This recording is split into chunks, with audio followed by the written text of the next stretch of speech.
everybody, and welcome back to Board Game Smorgasbord. My name is Z Garcia. I'm Camilla. I'm Joey Evans. There you go. That's right, Joey Evans. Anyway, folks, welcome back. It's Thursday. We're hoping you're having a great week. We'll be talking today about news. We'll be having a little discussion topic and a very interesting top three that I'm looking forward to myself. I am too. I'm really curious about this. You'll see. We're going to get right to it, folks. Make sure that you are checking out all of our other videos going up this week. And I'll remind you right now and at the end of this video that this afternoon at 2, it's at 2, I believe. It is. We'll be doing some random ruckus, playing some Jackbox games. So make sure you come on out for that and you can participate in the audience. So we look forward to having you. Thank you for being here. Let's go ahead and get to the news. Here we go. News.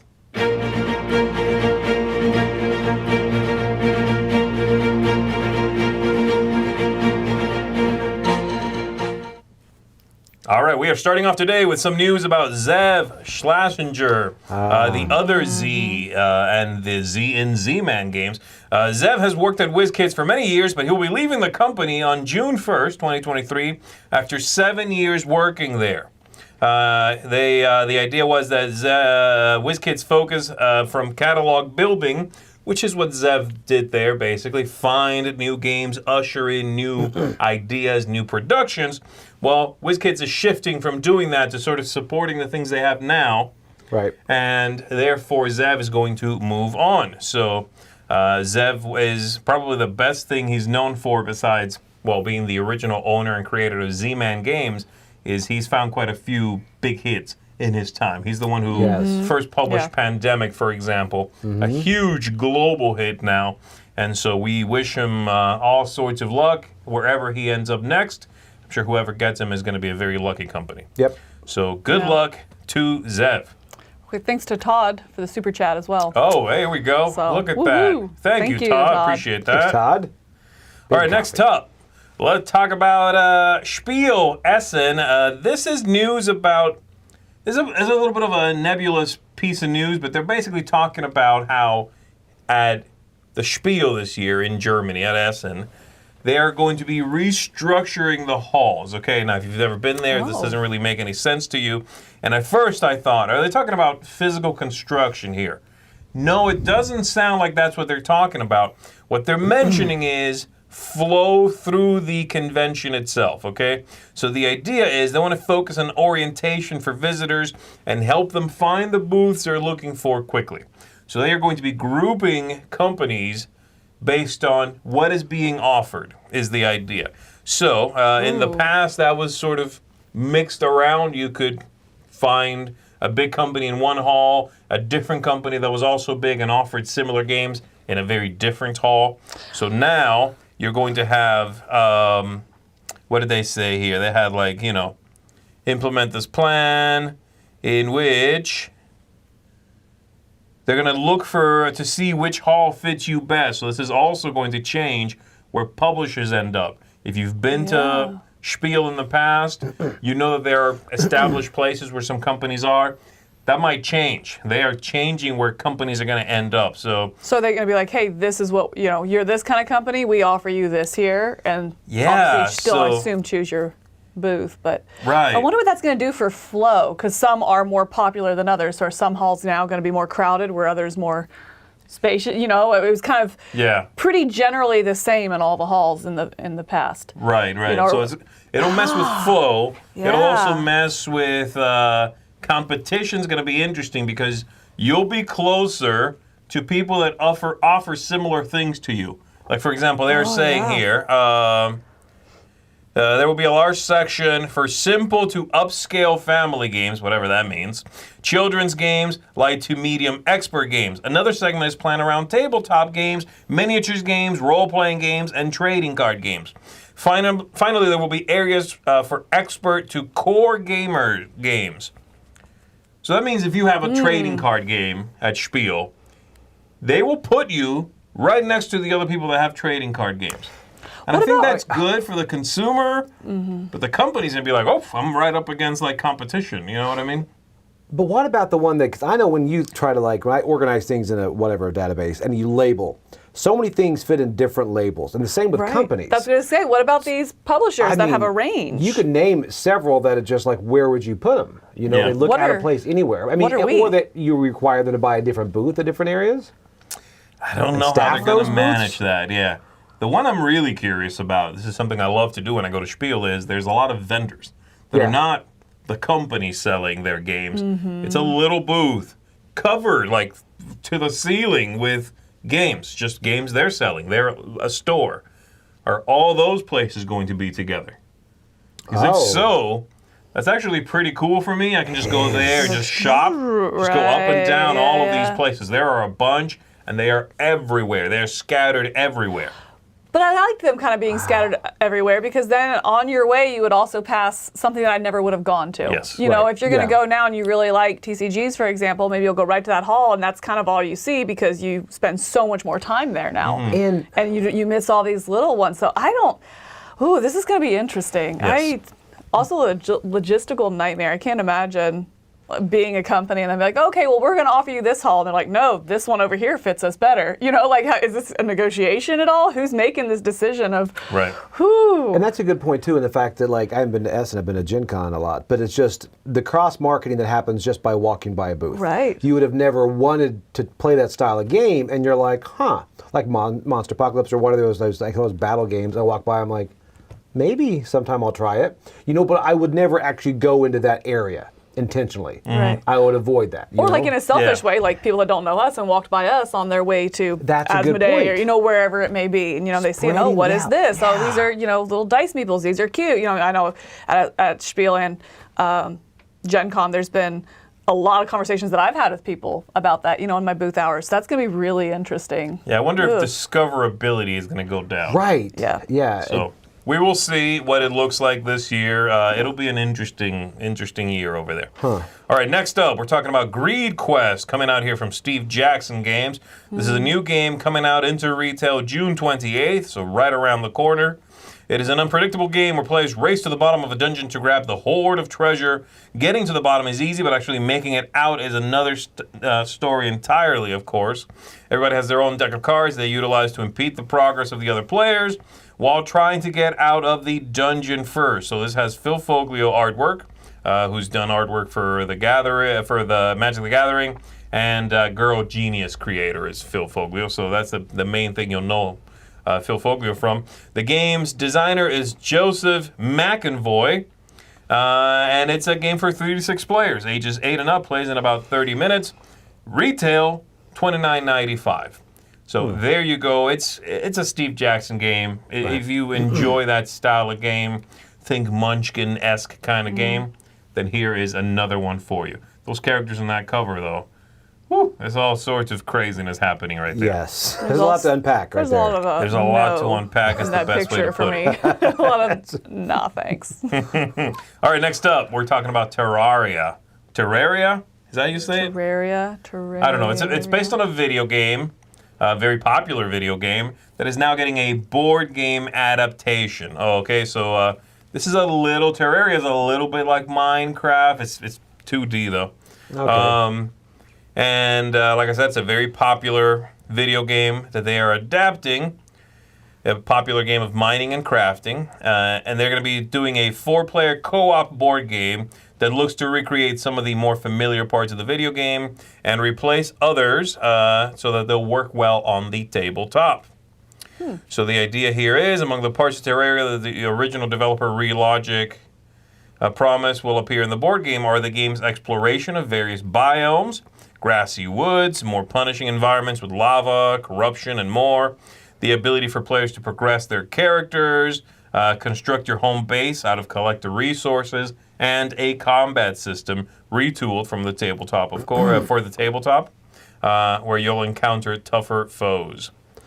So this is going to have, it's a similar art style a bit. It's a little refreshed, the art style. And the idea here is that they're hoping for like an open-ended kind of nature to the game. It's a huge project, the company said, and not one that we take lightly. They are looking to bring it to a crowdfunding platform. No news yet as to where it's coming. And it says they do not expect it to release in 2023. No kidding. We could have probably guessed on that one. So Terraria, the board game, if you're a big fan of the video game, and I know a lot of folks are, there you go. That's coming. Do you know the game? I know of it. I've never played it. So there we go. Next up, let's talk about Jin Baby. This is from designer Benjamin Schwer, who is the creator behind a couple of fantastic games, A Crown of Imara, and even more impressive for me, Hadara. Okay? So this is a game that they are co-working on with, let me see, No, I'm sorry. It's their design with illustrator Dennis Lohausen and publisher Hall Games. So in this one, you're a young member of a magic guild guarding a mysterious source of power from djinns that have come to claim it. There you go. You have to trap them in special bottles. It's a Euro game. Who are they kidding? Super Let's cute see, cover. what else? Yeah, nice Discover cover. secret passages. And the meeples. The meeples are looking pretty They're sweet cool, right there. yeah. It makes me want to play it. I mean, I'm like... The board, I mean, So just that shallow. one shot of the pieces look really, really cool. Yeah. Right. The game is over when all 6 of the boss djinns have been captured. Score points for the ones you have captured, and the player with the most points wins. This is going to be a Euro game through and through. If you know Benjamin Schwer designs, you kind of know what you're getting. I'm hoping that it is just interesting and clever, closer to Hadara than Crown of Imara, though I like both. Crown of Imara was a little drier. But anyway, you can expect to see this at Essen Spiel in October, and hopefully you'll be able to find it once they rework everything. That's really interesting. So there we go. Next up, let's talk about Rats. Rats. Ooh, let's do. Rats of Wistar. This is, rats are in. Have you noticed? I have. Like in board games, rats are in. Mice and rats. Really? Yeah. Yeah. Am I still in? I mean, there's the race, the moon one. First rat. First rat, that's it. Ratus. What else? That's an There's awful been one. like lately a few rat Really? games. Yeah. Huh. Anyway, this is a Haven't new game from co-designed by Simone Luciani, incredibly well-known designer from Zolkin, Grand Austria Hotel, Gollum. So again, heavy Euro games. Wow. And then Danilo Sabia, who designed Wendake. Or Wendaki, I'm not sure how you pronounce yeah. that. Wendake? This is from Cranio Creations. And it is a game in which the players are one of the rats who helped organize an escape from the Wistar Institute. You are the head of your family, competing with the other family heads to lead the colony. Compete in a 5-day challenge in order to earn points by building beds, excavating rooms, and solving missions within the farm. Welcome host mice into your family, build new inventions, and claim achievements. At the end of the game, the player who has accumulated the most victory points is the winner. I love how Eurogame descriptions are always like really, they sound fantastic. Oh, yeah. Exactly. And then the end is always like, oh, you know what I mean? I don't know what it is. It's like, do this, claim achievements, reach for the stars, discover new elements, and whoever has the most points is the winner. Yeah, that's it. That's how they always sound. That's know how what you I can tell. mean? That's how you can tell it's a Euro. Yep. Anyway, this looks fantastic. Like, the artwork is gorgeous. I'm assuming it's going to be a very intricate Euro-style game. Yeah. And it does not, I don't have any information here as to when you can expect this, but if I had to guess, probably Essen as well. So there you go, Rats of Wistar. All right, let's talk about Alexander Pfister, a very well-known designer, but we're not talking about a board game here. He's done Great this is Western interesting. Trail, Isle of Skye, Port Royale, Oh My Goods, lots of very well-known games. Well, he's now a video game designer as well, because Demon Loop here is a turn-based loop and deck-building adventure strategy game that is available right now for early access on Valve's Steam, okay, on the PC. So in Demon Loop, you're taking on an ever-changing loop where you must protect humans from the monsters that were their friends in the last loop by building a deck, recruiting villagers to become strong enough to solve the mystery of the Demon Loop. The game will remain in their early access for about a year. It will be expanded and with already planned features. Community feedback will be taken into account. You know how early access works. Pfister has stated in a tweet that the game will have a $15 price tag when it's officially released. So definitely indie price. That's very interesting. There's a lot of roguelite deck building kind of games in which you're doing a lot of loops. There's quite a few of those kinds of games. Yeah. It's a very popular video game genre right now. So it's nice to see. Usually the people behind these games are not well-established board game designers. Right. You know what I mean? So it's interesting, and it makes a lot of sense, honestly, that it would be someone like that who's done a lot of things on the tabletop, who's behind the scenes on something like this. You know? Yeah. I'm not expecting him to be the one coding the stuff, but he made the game. Well, it's interesting to see that kind of opposite arc, and we've seen a lot of video games becoming board games, and so yes, this isn't a board game he made, but kind of that same thing. That I don't know, just to see that flow going both ways, maybe a little bit more than what we've seen. Yeah, it's a really neat type of video game, so I'd love to check this one out. Hopefully, it does really well in early access and becomes a robust game. In a year for early access. Yeah, that was quite a while. They put games in early access forever. Really? Yeah. So a year's actually not that long. Huh.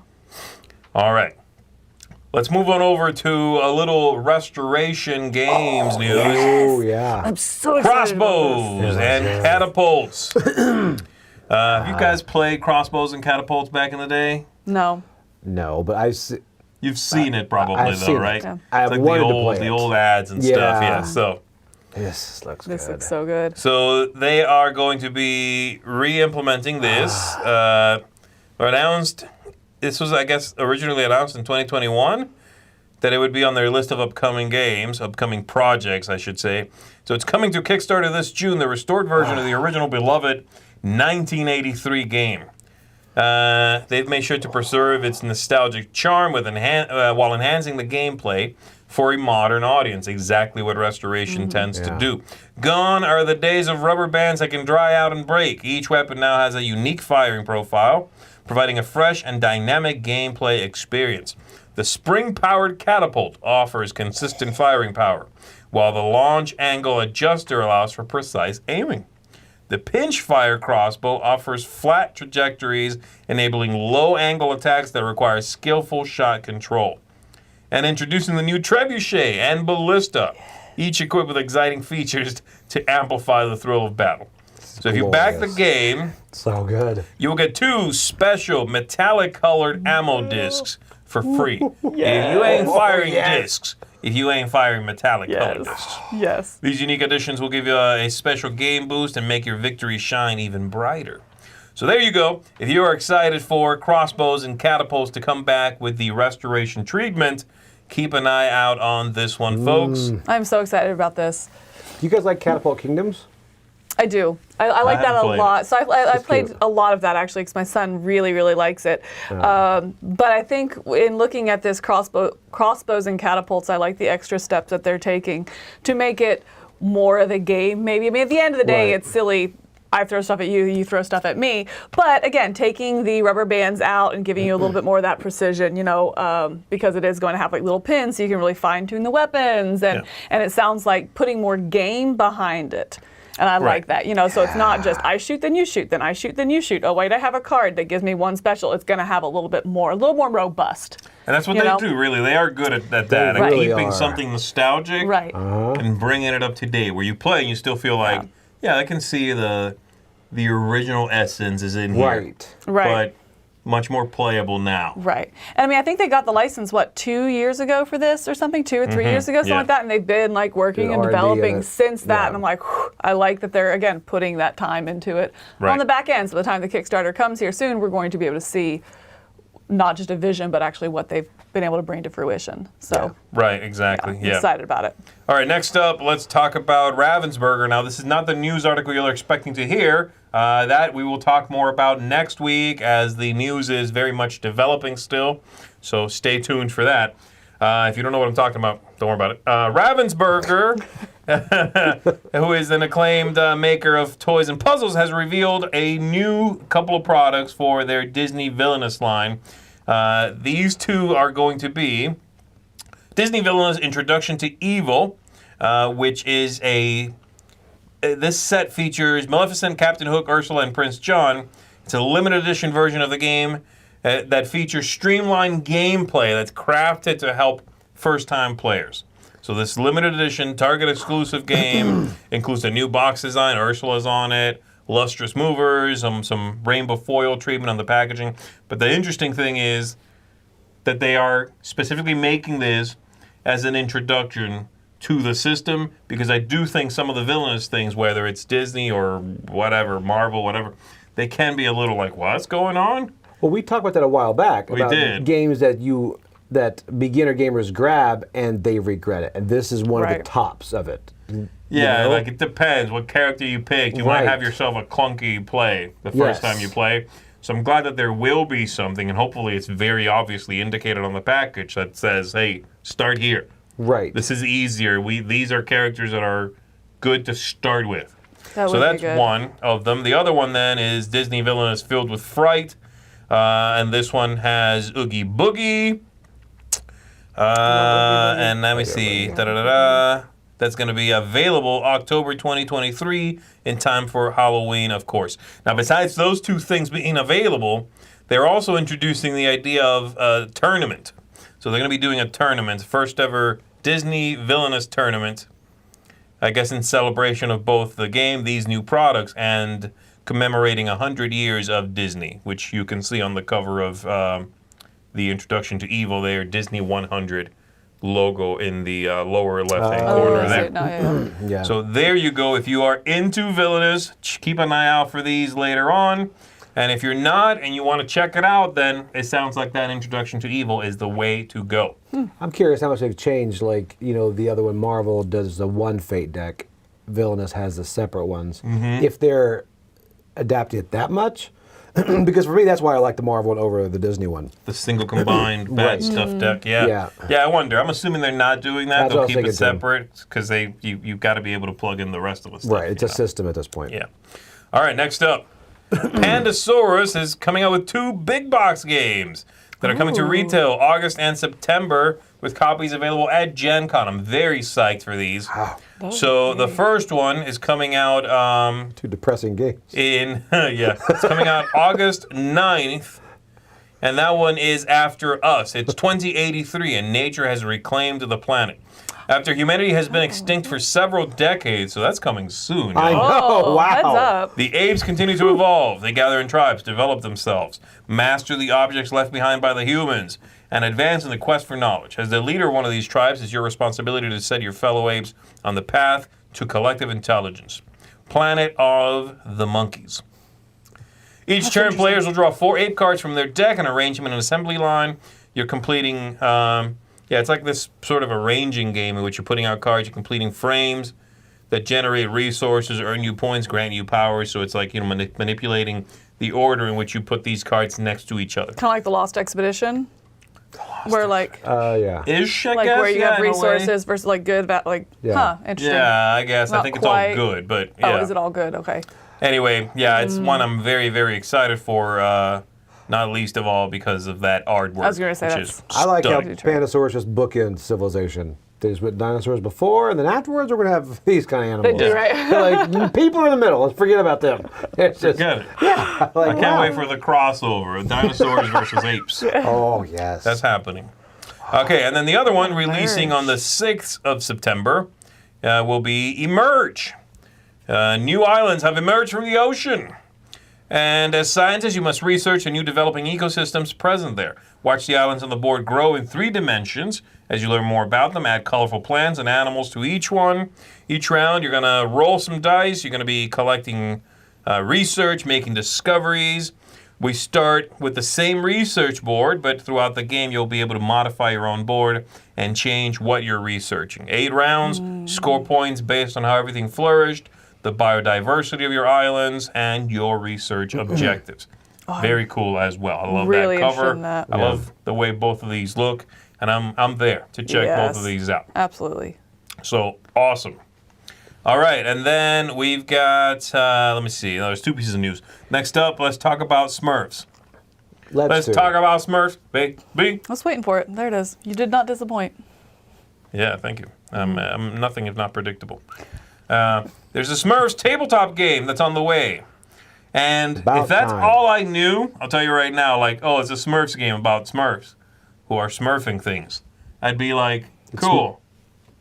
I'm not like super into Smurfs. Yeah. No. However, this is from the designers of such games as Seven Wonders, Dead Cells, the board game. This is fantastic. Sea Salt and Paper. I mean, like... Ages 7 plus This is on from, this. that group, that Antoine Boza, Ludovic Montblanc, Théo Rivère. I mean, there's Corentin Lebrot. It's a big group of French designers. Really? All of them really incredible designers. So this is going to be releasing next year. Let me see if I can find a little... they're also the ones who worked in Draftosaurus. This team did Draftosaurus. Really? They usually it's funny because normally it's 4 dudes. But they all get together and tend to make smaller games than they each make on their own. Yeah, that's true. Yeah. So, anyway, so Which the is idea cool, here maybe. is... It's kind of hard to hold yourself back maybe in your own design, but others kind of check and balance it. Maybe, That's interesting. So the players will need to gather resources, seek out missing Smurfs, and build inventions in order to restore the village, while also needing to outfox Gargamel and his mean sidekick Azrael. Each playable Smurf will have a different set of skills, of course, with up to 5 players able to play the roughly half-hour game at once, or a single person in solo mode. This is going to have a crowdfunding campaign in October, marking the 65th anniversary of the creation of the blue characters. So I did not know that. 65 years old, the Smurfs. Wow. Yeah, I knew they were really old. I think She looks good for 65. No, not too bad. My only, I think, my only concern with this is it says ages 7 plus, so it is going to be that kid to family weight game, but it definitely seems to be more kind of nostalgic for people. Like you get into this possibly if you like the Smurfs, if you grew up watching it. I mean, is your kid watching it right now? Like, is anybody really? I don't know. Maybe it is still wildly popular. Say like 30 to 50. It's like, it seems like a small game. I mean, it says 1 to 5 players, 25 to 35 minutes, ages 7 and up. Which is about like Draftosaurus, though. That's what I'm thinking. I'm thinking this might be a very small game. Yeah. And if that's the case, if it is a little filler game for people who like the Smurfs, then yeah, it's pretty slam dunk. Right. I'm not sure. Again. That confounds me, though, that they're going to a crowdfunding platform. Like, it seems very small. Can't you just put this out? But we'll see. I'm speculating. I know nothing about it. Maybe it'll be a giant dungeon crawl. Or roll it right. A rolling Smurf. Yes. It would actually be a Smurf and Smurf, I guess, right? It would, I think we need to. We're going to move on. Let's probably good time. Okay, new Smurfing news. All right, next up, and our last piece of news today, you heard about this already, but Gloomhaven is coming out with a 2nd edition. They've had a major announcement here for a 2nd edition. So the idea here is that they have reworked. They're going to be launching, let me see, they're now due to launch on BackerKit June 20th. That's something else, I think. Gloomhaven 2nd edition. The crowdfunding. This is so confusingly written. Who wrote this copy? This new edition will feature rebalanced and redesigned mercenary classes, items, scenarios, brand new artwork, newly written narrative and events, updated minis, a new faction-based reputation system, and more. The developers have spent the last 6 years reading the community's feedback on all of the Gloomhaven games, so they knew exactly what they wanted to achieve with this project. We hope you enjoy playing Gloomhaven 2nd Edition as much as we enjoyed working on it. It should be compatible with both first and the upcoming RPG, and plans for a late 2024 release, so this is coming to crowdfunding. I wonder if they'll go to the Jaws of the Lion flip book as opposed to map tiles. As far as I know, they said no. That product might or will, I forget which, be available later. Which blew my mind, because when I read the original news for this, that was the only thing I wanted to know. Right, that's what I'm saying. I mean, you could like half the box size too, almost. Well, unless you're getting the minis and all that. But like, that's like the one thing. As far as I know, from what I read, this is not here now, they said no. But that might be available. I would love for them to change their mind on that. Or is that one of the things they're dangling like for the Kickstarter? Be like, no, but wait. That's possible. Give me the acrylic minis. I would do acrylic standees for Gloomhaven. I don't think I would go minis. For the baddies, right? Yeah. Yeah. Anyway, the main thing here that I think is very interesting is the fact that it sounds like no part of this was left untouched. They tightened and changed and shifted just about everything. Because they said there's no upgrade. It's all new. So you can't upgrade from one to the other. Right. It's compatible if you have the other. We can't give you like an upgrade pack because it's too much. Yeah. You need the whole game. It's just been revamped from the ground floor. So there you go, folks. Keep an eye out on that if you want to check out some Gloomhaven 2nd edition. And that's going to do it for us. That is the news. Hi, I'm Anne from Game Like a Mother. I specialize in games that can be played in 20 minutes or less, and today I want to talk about a theme in games for kids that doesn't really get highlighted all that often, and that is a theme of having slightly inappropriate content as a draw to get kids to play a game. I talk about this because recently we played Micro Macro Crime City, and my oldest son and I were playing it at the kitchen island, and saying things like, oh goodness, there is another dead body. Oh, is that person being mugged in an alley? And my older daughter is slightly hesitant about playing new games a lot of times, is very particular about the games that she wants to play. And we could not keep her away. She was so interested in what was happening because it's not often that you hear things tossed about like, I think they're pouring poison into her drink and that's why she died. It piques the interest. And I will say on that note, Micro Macro Crime City, it's basically like a Where's Waldo type setup, but with crime scenarios that you're trying to solve together. It is so easy. It is so fun. Some of the content is a little bit more mature, so check it out before you play it with younger kids. We ended up playing it with my daughter. She's 9 and my son is 11, and we played it through with both of them. And there were a few surprises for me because I did not vet any of the content beforehand. That it was okay for them. It's all cartoon, nothing's overly graphic or gruesome, and it was just so fun. It also works well for adults as long as you have good eyesight because it is can be very tiny to find all of the little people and see what they're doing. And if you want to check it out for free, they have an online Easter themed case that you can just Google Micro Macro Easter case, and it's free, it's easy to check out, and it is a lot of fun. Another game in this kind of genre is My Weird School, the game. It's based on, there's a series of pretty popular books that are slightly cheeky books. And they all have names like Miss Bernard is a wild card, Mr. Klutz is nuts, and they're all these different teachers, and they're very funny, cute little books. And this is a word game. And you're just trying to get the most points by putting together a sentence, and different words are worth different points. And the game is slightly cheeky, and really you have different parts of a sentence. So you are supposed to get a rhyming phrase together. So if you said, Mr. Docker is off his rocker and dances like a bearded squirrel, then you would have completed that round, and that's a winning hand, and you get to add up your score. You have a teacher, a rhyme, an action, an adjective, and a noun. One of the adjectives they included is the word naked, which is very funny for kids, but also, depending on the words that you get, can definitely stray into inappropriate territory. And you can choose to take it out, but I found by leaving it in, there's a tension when you play the game with kids. Oh gosh, is it gonna become inappropriate? And they're deeply committed to finding out if it's gonna happen or not, and it's very exciting to play. They are into that game.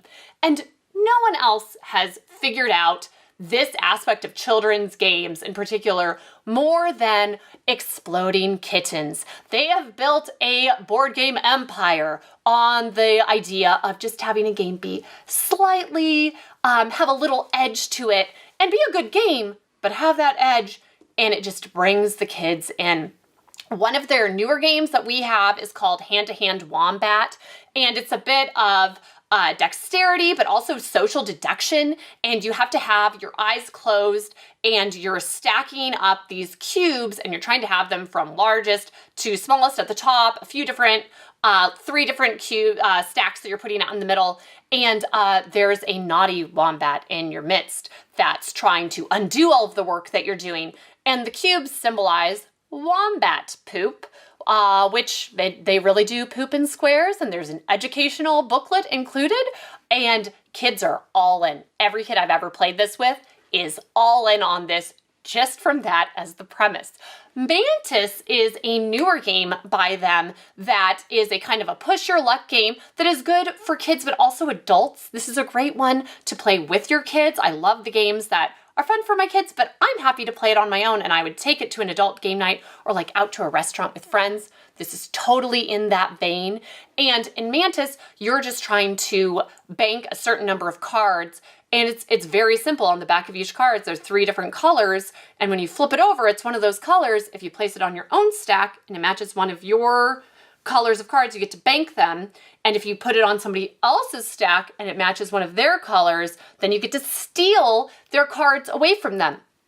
And I thought this one wasn't particularly inappropriate and didn't have the edge that it's the Oatmeal Comics, that's who does Exploding Kittens, and it didn't quite have the edge of the other games. Well, it also has an educational booklet that comes with it, and they talk about the mantis shrimp and how it typically kills its prey through dismemberment because it is so violent, and it's just a whole booklet of dismemberment, death, and destruction, so don't worry, it is online, it is in the same vein as the other Exploding Kittens game. And, you know, it's worth getting these games. The kids are all in. They're good little games. My oldest son in 1st grade, his favorite game was Bears versus Babies, and he was so excited to tell his teacher about it. And I remember the feeling of losing some dignity as I had to tell her that we weren't actually rooting for the babies in that one. You're rooting for the bears, but it's worth it for the sake of the board games and getting them excited and playing some really fun, good games. And that's what Exploding Kittens does best. So that's it for me today. You can check out my YouTube channel or my website if you want more content like this. Thank you so much for having me on the show, and back to the folks in the studio.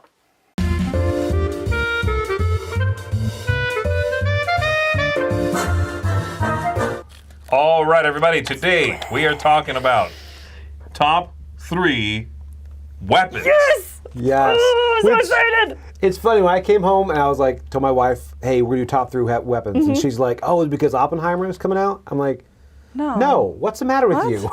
Oh my gosh. No. Yeah, the A-bomb, the H-bomb. It's like, no. Yeah, so this was... I'll let you guess whose idea this was for top 3 weapons at this We were wanting key lime pies. This should have been a series. It should have been like top 3 melee weapons, top 3 ancient weapons, top 3 combustion weapon. Like, this should have been a series. That's all I'm saying. Missed opportunity. Now, speaking of, so good. Are we all? I know. What do you have? Only we didn't really go one is cold weapons on yours. No, one is I didn't really go modern. One of them I did just because I had to put on the list. But it was hard because you want to say your best weapon. Are you gonna, you're bringing RPG, or you're gonna actually have a sword, But for me, it was more like invested in not just the Black Plague style medieval, but then in a board game or whatever, the game idea of the weapon. That's what I kind of looked at. I looked at the actual weapon. Did you? Yeah. Yeah. See, and how interesting and how strange or just how mind expanding it sounds to me. Obviously, I haven't handled most of these weapons, but I just thought that was interesting. But anyway, your weapons are all not combustion weapons, correct? Yes. And you did that These as are well. not combustion weapons. These are weapons that I personally want to equip. These are ones that I would go into battle. This is my top 3 choices to go into battle. Okay, I could work with that. I'll say that. Yeah, top 3 weapons I want to take into battle. Why not? I mean, I'm going to be terrible at all of these. Yeah, but, I am we'll too. do that. Yeah. Oh no, I have handled 2 of the 3. Of course you have. And the third one I have makeshifted and played around with my own version of it as a child. What are we going to expect? Okay, here we go. Oh, I'm so excited. All right, so here we go. We're going to start with Joey. I'll go next, and I'll let you go last. You get the. I get the anchor. Oh Yeah, you get the best spot in the house. What do you Is Is think? that the best? Is that Being last, you get to bring it home. Yours is going to be better than ours, so All is right, my that's point. right. All right. And mine, by that logic, is going to be better than Joey's. So All right, good call, Joey. I'm at the first. bottom. you're at the bottom, Joey. Pretty much, I looked at it as weapons I wish I was really good at. That would be just fun, you know. Okay. That's a different list. Mine is the Shuriken, the Ninja Star. The idea that every video game growing up, man, that was from Shinobi and whatever. Yes. I mean, the ability just, and the more you look up the history of it, like the whole ninja lore, that for me is just, I love it, you know? I mean, that's the first thing I look at when I go to any, I don't know, flea market or whatever. Those people that had them. Yeah, I'm like, look at that. My dad's always like, no, there's no chance. I could learn. Did you make the paper ones growing up and like Yes. get in wars? Like you know, some people did snowball Yes. fights, we did ninja star fights. That Yeah. thing, just the legacy behind it is just cool. great. I don't know how the reality was, like the real history of it, but it's just that That's for how me good is. you were. Yeah. I'm assuming, though, that shurikens are don't impact a lot of damage. No. I think it's all about the accuracy. I mean, you don't need much damage for, you know, That's specific true. spot. If you take somebody's eye out or you hit him in the I throat was or thinking whatever, more it's like, fine. you know, But yes. jugular. But I assume they don't have a lot of stopping power. That would be funny, Right. like someone It's coming at more you like it's a like delay tactic, ting. Yeah, I agree. right? Yeah. Yeah. It's like, ooh, I got bit. Yeah. And the surprise thing is it's supposed to be Yeah. like you're hit by an invisible samurai, you know? And it's like, I'm like, oh man, Yeah. that feels so good. That would be funny, like you're sneaking around all stealthily and it's like ting. Yes. And Wait, what silent. just happened? Where'd that go? Well, no, I mean if it hit your armor, it would make a sound. Are you metal?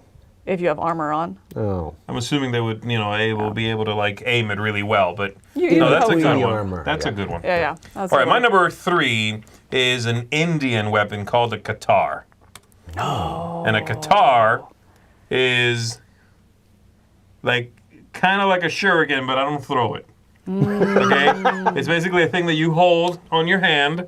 It has, an not armor, but like structure, and you're holding it in your hand like this.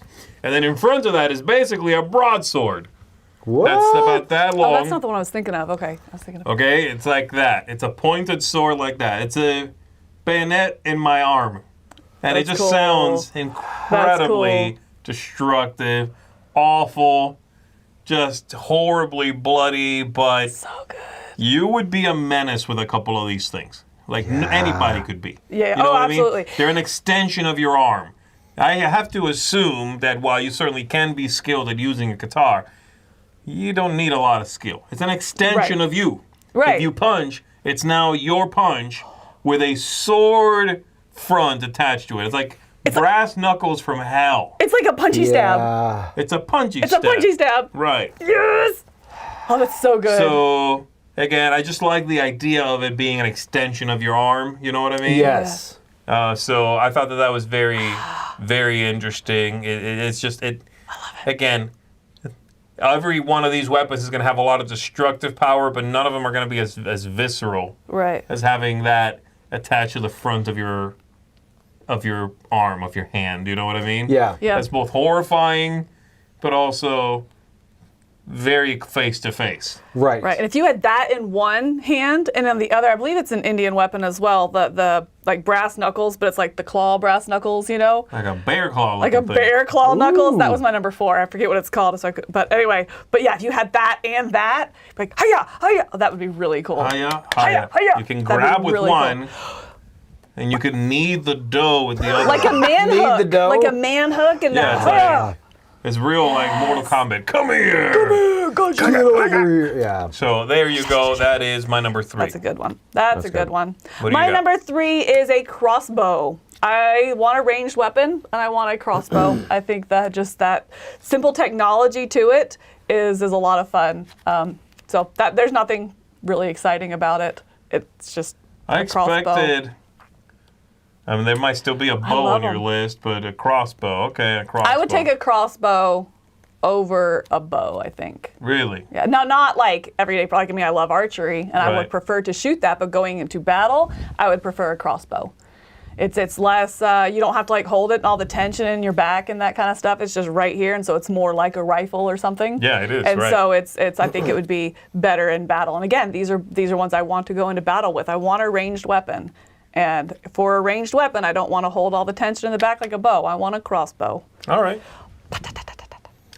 Wow. There we go. All Joey, right. number 2. So my number 2, awkward moment. It is a crossbow. It's so good, really right? is. It's so good. And I don't know. I'm so excited for you. I had to have a ranged weapon on there, and I'm like you. Even in a game, if I can get the bow's got more range. The bow's got all this stuff. For some reason, when I find that crossbow, I'm like, all right, yeah, let's do this. I don't know what it is. I think it's just You ever shot one? The bolts. I have not. They're so fun. They're so fun. It's everything you want it to be. That's what it feels. I don't know. I like it. I mean, I don't know. Yeah, so not much more to say. The crossbow, for some reason, enamors me more than the bow. I think in reality, the bow will probably be a lot better. You can load it quicker and all that, but I know. But to aim it, no. Yeah, I so- like Okay, well, the tension. my number of it. 2 is also a crossbow. No, You guys are is so it really? good. Yeah. The problem We with should the go crossbow, crossbow shooting. That'd be so and fun. I've used a crossbow. The problem with the crossbow is, yes, you can load it, and then you can leave it alone. Right. So it's a better slow weapon. Yes. If you're firing a lot, and you're just like arrow, pull, draw Right, yeah. and shoot, draw and shoot, it's so much slower to load a crossbow. It's incredibly slow to load a crossbow. It is. Yeah, You have to that's- depending on the crossbow, you put it down, you step on the front, and then you use a loader or you load it by hand. That tension is tremendous. Yeah. So you might need a tool to load it, where you like load it. Right. And that takes some serious strength to load a crossbow. It's depending on the crossbow, but it's like, that whole like click it, then you can step off of it, and then you can put the arrow in it, or the bolt, I guess. It's It's a bullet. very Really? slow, but it does feel good to fire a crossbow or a bow. Like a bow feels like you are the problem.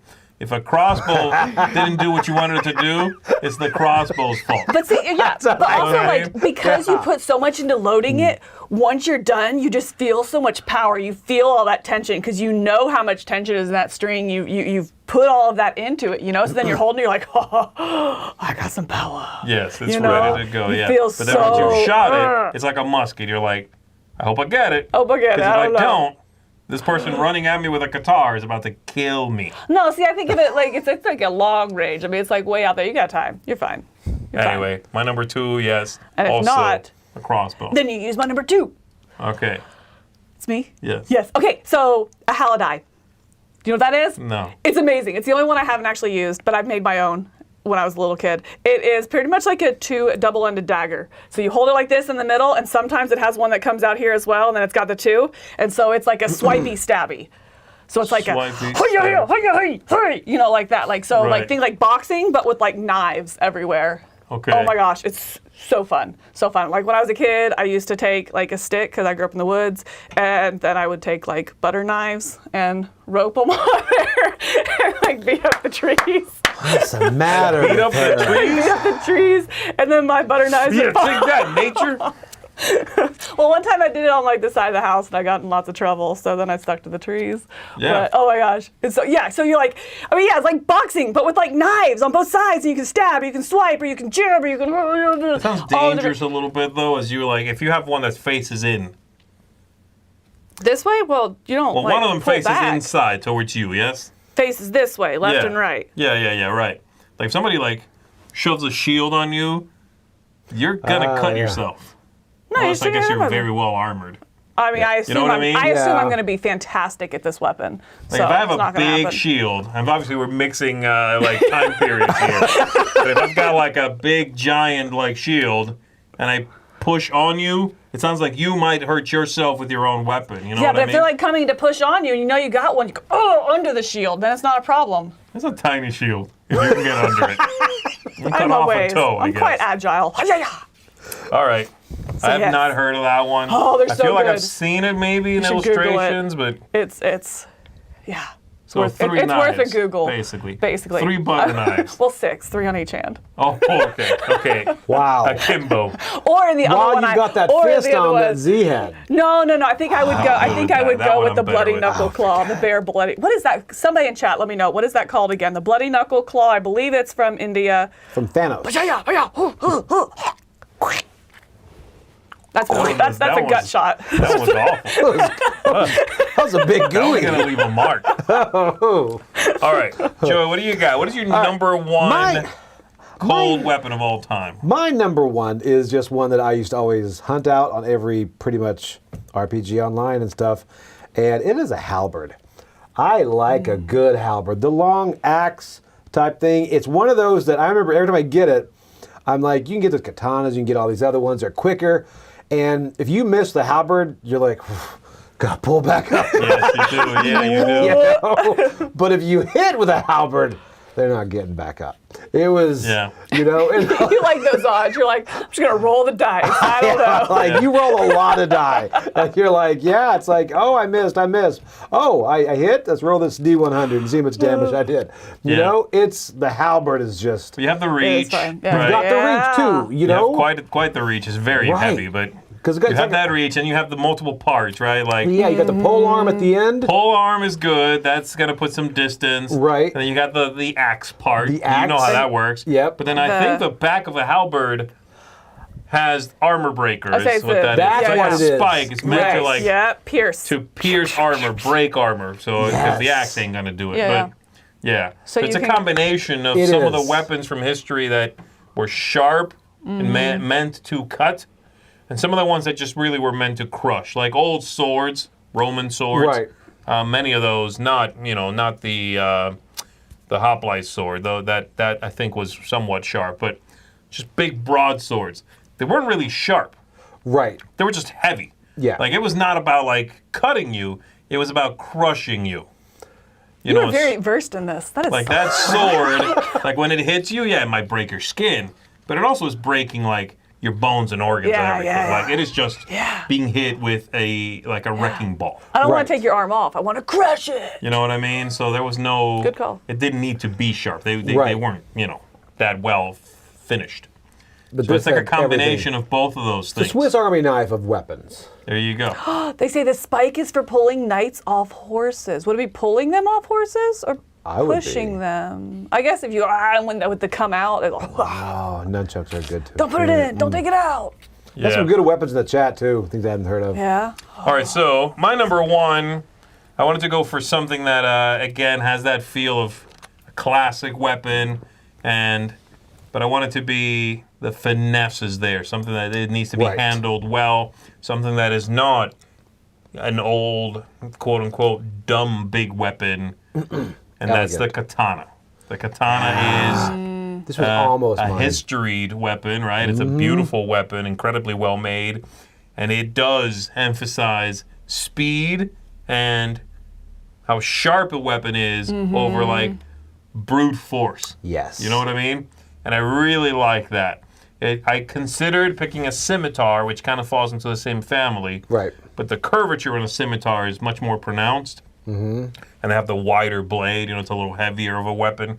I don't like the scimitar quite as much. A katana is that perfect balance between straight swords and the curvature of the scimitar. It technically falls into scimitar families, but yeah, I really like katanas. They're clean. They're simple. They do everything they need to do. Handguard, great. Yeah. Sword that's sharp on one side, great. Slight curvature, that's it. So Very nice. The elegance on that is just, it's nice. yeah. So yeah, katana is a beautiful weapon. So that is my number one. Well, you went for beautiful and elegant, and I went for dumb brute strength. So I got the battle axe, I think, in surprise to nobody. I Yeah. love axes. I love hatchets. I love that Well, chopping wood was like one of my favorite chores growing up. I love chopping wood. There's just something with butter. Wood? No, and I love, if I have melee, I just want that. And I love the battle axe with the 2 different heads, one really sharp, one less. So you have the brute strength side, and then you have the sharp side, and kind of getting that down and being able to switch it, and I just love it. I just love just the power that can come behind that swinging action, you know, and it's just, I mean, you have to like guerrilla yell when you do it. I mean, it's required, right? I mean, that's half the weapon is the yell, I think. Ah! I love it. I love battle axes. I absolutely, yes, want to be in a fight with a battle axe. I think in so good. This world, this, imagined sort of medieval world to us now, I would definitely want the faster weapon over the stronger weapon. I would too. You know what I mean? Like, if you get hit once with a warhammer, you're done. Right. Right? Yeah. Like, you don't get cut from something like a battle axe or get hit from a warhammer and come back. You're done. Yeah. But I feel like they are so slow and heavy and cumbersome to wield that ideally I can get in and cut that person a little bit even and get out, and they haven't hit me yet. Right. It's about, I mean, there's that agile nature to where if you have something like a battle axe, it's working your momentum. Yes. You know, you can swipe and use that momentum to come back up and down, so it's more about like the fluid nature, whereas like with something real finesse, it's about that agility. Just sounds a lot more tiring. So, it's like fly fishing. I think it's a dance. You know what I mean? Yeah. And I know that in movies and stuff, battles are portrayed as like taking a long time. Yeah. Kind of like gunfights in the Old West, you know what I mean? It's like, no, it's over real quick. But I just don't think the stamina to go into battle wielding something like a warhammer or a battle axe. You imagine? I'm like, here we go.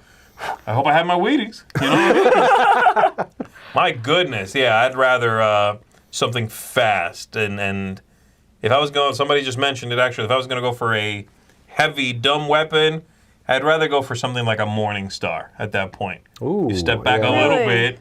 It's not as hefty. No. You know what I mean? I want big and I don't have quite the reach, but again, I can put that thing in your face, and you're going to be like, maybe I should leave. You know what I mean? I want the big, the brute, the crush, the chop with one end, I crush with the other.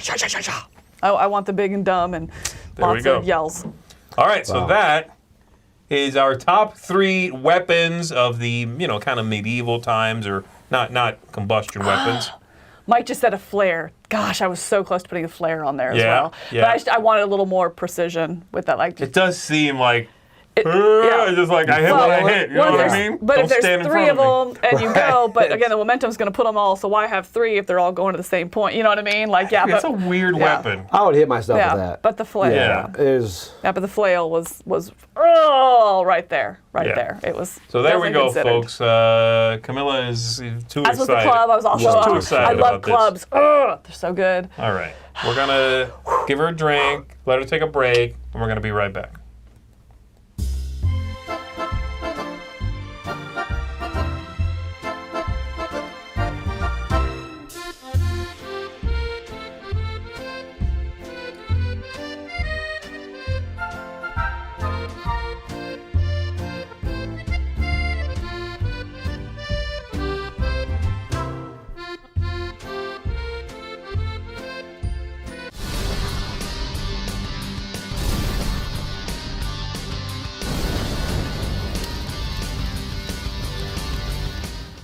All right, folks, so today the episode is called Reprint Ripoff, which is a bit of a provocative title. But what I wanted to discuss today was twofold. One is, and the shorter discussion of the two, I assume, will be sometimes when a game is reprinted from a different company with a different theme, with a different title, you will not know that game is the same game as maybe one you already have, unless you go online or you recognize the designer's name and you go, and you look it up on BGG, an unofficial source for, that company's information. And is there any, should the company, or where's the line there between the risk you run as a consumer buying a game you already own because they knew, I'm going to pick a name out, Reiner Knizia game just got announced, and you go, I love Reiner Knizia. and there's a new game. I want to buy that. You jump online, you buy it, then when it shows up, you realize I own this game already. Right. It just happened to be an Old West setting, and now it's about amoebas or whatever. You know what I mean? Yeah. So, should the company somewhere make it easy to know that this game is a reprint? So I don't know. I think I have mixed feelings on this because I feel like if you're having that problem, you're probably pretty deep in the hobby. And if you're pretty deep in the hobby, you've probably looked at the game and researched it, looked at BGG and seen its re-implementation or something like that beforehand. Yes. So in a way, it's like, if this is a problem for you, you probably already utilizing the resources that are going to solve that problem. Fair, yes. You know, but also at the same time, it would really stink to kind of fall into that. So it's like, yes, they should, but also I don't think it would ever be a problem for the people that are going to for people other than the ones that are going to solve it for themselves anyway. Right. You know? And oftentimes those things are available in different markets also. And we, because we can't help ourselves, go out of our market to go to find things because we must consume all the games. You know what I mean? It's possible that I am excited by an announcement of some, again, Reiner Knizia game in Japan with a theme that I don't know and a title I don't know, and it's the same game as a game I own. Yes, but that's because that game, in its iteration, is for the Japanese market. It's my fault that I went to go get it there in Japanese, and I'm willing to paste up the cards or download rules or whatever, you know what I mean? That game was available to me in my market. So that's a little bit of a tricky situation. I think it would be really weird for a company to have to advertise kind of a competitor's project or property on their game cover. So I get that that's just not feasible. But it does suck that sometimes you do fall or almost fall into that trap. And I agree with Camilla. It's probably more one that us as gamers have that problem. Anybody else sees a game, they probably don't own the first iteration. And then, of course, where does our responsibility lie? You need to research it a bit before buying it. But are we talking like retheming, reskinning, or like similar game like Last Bastion Ghost Stories? Or are we talking like a full, just reskin different type of thing? I think Last Bastion Ghost Stories is a little bit more of a second edition. Yeah. So let's go ahead and jump into that, okay? Right. So the other part of the discussion here is about that, about a game coming out with a second edition, a third edition, or whatever. What is the amount of time in which such a thing is cool between the first and the second, you know? How much can they change? Should they change? How much new stuff is in there that myself, as someone who is an owner of the first edition, is going, there's 6 new cards in that game, and I don't have those 6 new cards. Am I buying a whole second edition because I want to finish the game, quote unquote, you know? I think... What's where's that threshold? It's a bit of a fuzzy line. I think someone that did it right, I think Command did it with their Zombicide second edition. Only because their second edition is pretty much, it's the same game. But they have incorporated, because you've had 8 years of playtesting, all these people house ruling certain things. Like ever since the first iteration, people have ignored the whole hitting survivors first. They just have. It was a bad rule by Command. But they've gotten away with that. But now, and they incorporated all that into the new one. And that one, I think, warranted a second edition existing. But it's also up to the person if that warrants you needing to purchase it. You know? Right. And I was on that line because I like the minis with it. But it's, so that right there is, now Diamond compared to Ink and Gold, are there enough, is that a first and second edition, do you guys think? Well, that's a localization thing. Is it? Okay. That's like Ink and Gold is available here, Diamond is available in Europe. Okay, you know gotcha. What I mean? So that's really, more the same thing, different, like you're talking about the Japanese that's really style just game. More the first thing we talked about, For me, sometimes I do think that companies release second editions, tightening up of games, new versions, whatever, too close on the heels of the first one. The one that immediately comes to mind for me is Carpe Diem. Carpe Diem at this point has come out with, I want to say, 3 editions. I'm talking about the English ones only. There was also a Korean version, also different from those 3. And they were just right on top of each other. It was like a year in between the first and the second. Yeah. It's like, come on, you are not Apple. You know what I mean? Right. Like, you don't need to come out. Again, is the first that bad that you needed a second edition changing several things within that small of a time frame? You're really at that point burning early adopters. Right. Right. But then, Know what I like, mean? a good example of that would be like Carson City that we looked at during crowd surfing yesterday, which it's been, what, I think they're on, this is the third edition over about 10 years, you know, something like that. And even then, they had like a chart in it that we talked about that showed what the different editions had and what they brought to the table. So Right. this is what you have, this is what you want, this is what you need, you know, kind of gives that. So I feel like those are the two extremes of it. You know what I mean? Yeah. Like that, like a really rough one versus a really, really well done one. But does it also have to go the full 10 years before you can kind of, or I guess in this case it was like 5 years, you know, Right, like what right. is that time? And to me, I think it depends on the game. You know, if my game is going to be worn out because I'm playing the same one over and over again, it's about time to get a new one anyway to replace it, and my cards are looking worn. Oh, cool, it's about time for a second edition, you know? That could be 2 to 3 years depending on your game group. You know? Yeah. But another one that's like a massive campaign or that kind of stuff, if 3 years later I'm still only halfway through the campaign and it's like, oh, a second edition. Well, what do I do now? Do I abandon it? Do I get this one instead? Do I add it to it? Do I think like Oathsworn right now, if it came out with a second edition right now, I'd be like, I don't know. I barely scratched the surface of what I have, you know? So I don't know. I think to me it depends on the game and kind of the scope of the game. There's two things I'm going to talk about. The one is nobody takes away your game when the new version of that game comes out, okay? Like right now, Gloomhaven 2nd Edition just got announced. It's coming out. No one's saying Gloomhaven's broken. It's the #1 game on Board Game Geek. Right. It's got to be pretty good if it made it all the way to #1, okay?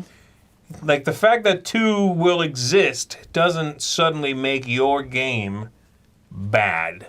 Right. Right. So, and no one is breaking down your door and going, no, 2nd edition exists, you animal. Right. And Yeah. taking that away. That's the one thing. The flip side of that is I do think sometimes companies put out products that feel a little predatory on 1st edition owners. And what I mean by that is we put out a 2nd edition. We cleaned up a little bit here and there, and we added one module that is only in this edition. And it's like, you suck. That is extra content that I would have to buy the entire game for. Right. Right. Yeah, You know what I mean? Something that could easily plug into my edition, but you're choosing to only make it available in the new one. Instead of making it I like agree with that. a separate, hey, it's in this version of the game, 2nd edition, or you can get it as a Right. add-on promo pack, you know, whatever it may You be. know, a lot of games do that whole like this edition has 5 new cards, has something. Right. They're like, Right. really, you need that? You came up with those 5 new cards since the last edition, And it makes- that feels predatory But how to me. much at the same time is that, like you were saying, no one's saying you can't play that 1st edition. How much of that is too just taking the responsibility yourself and being like, 5 cards, really? Do I need that? Yeah. You know what I mean? Yeah. And so one is like, it's You don't need it, but then there's also that point to where you respect companies that go above and beyond. I appreciate the fact that you have bought all of our products up until now, and you have 99% of this. Yeah. You know what? Because you've supported us for this long, do they need to do that? No. But it gives that goodwill towards that company from a gamer that says, you know what? Here's a packet with those extra 20 cards. I know you don't need them. And that's different. Yeah, a but I pack. respect you enough as a Right. customer to give you that. That's right. Do they need to? No. But is it remembered if they do? Yeah. right. Like we're not You know? making our previous version invalid. right. We're It's- adding it to it. Thank you. Or if you're just getting in, here's everything in one It's package. almost as much like to say that we shouldn't like just only attack bad companies as really endorse and promote great companies that go above and beyond for the people that have respected them. That's Yeah, yeah. wonderful. And that's Yes. what you want to do. Yeah. I you know? agree. Right there is the crux of the whole thing, I think. So that's a good way to put that. Yeah. That is really good. Upgrade kits. Yeah. Just again, that company, we as consumers appreciating them, and they as companies appreciating those consumers Right. that did go into a product unknown, that did back or buy that first printing, that maybe was a little rough around the edges. Yeah. But we took a gamble on you, and now you're rewarding that behavior. Again, do you need to do that? No. No. Is it appreciated if you do? Yes, more than you might think. Right. Yeah, absolutely. You're making that fan and a customer for life, probably. That's the thing. It's like almost playing for a company playing the long game. Will they make more money now? Maybe. But you know what? This person might be less likely to back something else from you in the future if they see you don't have that. But if you have that reputation with them, they'll go out. There are companies that I'm auto back, because of that. Yeah. Right. So there you go, folks. That's going to do it for our discussion today. Let us know in the comments, of course, where you fall down on this, or not fall down, I guess, where you come down on it. But if you fall down, try to get back up, folks. It's not that bad. Not from a battle axe, though. Get some butter knives, clean yourself off. They're not getting up. One on each end. Stab a tree. Oh, bye. Good night. All right. All right, folks. There you go. That is Smorgasbord. Don't forget to come on back today, 2 p.m. So that is in, 4 hours? About 4 hours? In the future. Come on back. We're going to be doing some random ruckus, playing some Jackbox games, and we want you in the audience playing along with us. So please make sure you do that. But for now, we're signing off. My name is Z Garcia. I'm Camilla. I'm Joey. Go get a crossbow. Pachung!